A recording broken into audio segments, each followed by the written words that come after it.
Melihat seekor buaya, pria ini memanah buaya besar yang sedang berjalan. Pria ini sangat senang karena bakal mendapatkan daging besar buaya. Tapi ternyata buaya ini belum mati. Buaya pun berbalik dan mulai bersiap menyerang pria ini. Melihat buaya yang besar dan ganas, pria ini berusaha mencoba melarikan diri dan masuk ke dalam mobil tua yang ada di sekitar itu. Buaya yang buas dan juga lapar mulai mengejar dan menyerang pria ini. Kaca mobil pun dipecah oleh buaya ganas ini. Buaya pun mencoba masuk ke dalam mobil untuk menerkam pria ini. Tak lama berselang, tiba-tiba ekor buaya buas ini ditarik oleh seorang pria gendut yang ada di luar mobil. Pria gendut ini menyeret buaya menjauhi mobil. Dengan pedangnya, pria gendut ini memotong-motong tubuh buaya buas ini hingga buaya yang besar ini pun mati. Pria yang di mobil pun baru berani keluar mobil setelah melihat buaya sudah mati di tangan pria gendut ini. Ternyata pria gendut ini bernama Don Lee. Sementara pria muda ini bernama Jiwan. Diceritakan bahwa 3 tahun lalu dunia mengalami kehancuran. Gempa melanda bumi ini hingga bumi pun hancur berantakan. Banyak manusia tewas dari gempa ini. Bahkan negara pun mulai hancur. Dan dunia kembali ke berhadapan untuk bertahan hidup.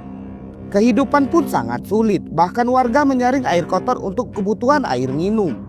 Gadis muda ini bernama Suna. Suna hanya hidup berdua dengan neneknya. Kembali lagi ke pria gendut yang bernama Don Lee yang telah membunuh sebuah buaya besar. Ternyata Don Lee adalah seorang tukang daging.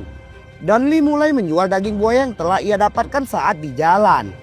Warga pun mulai mengantri untuk membeli daging buaya yang dijual Don Lee dan Jiwan. Dalam kondisi ini, uang dan perhiasan pun tak berlaku lagi.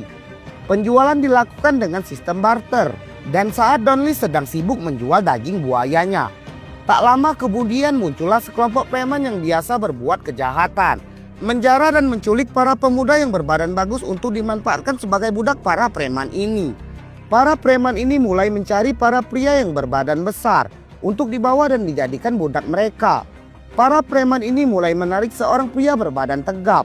Pria badan tegap ini melawan karena tak mau dijadikan budak preman ini.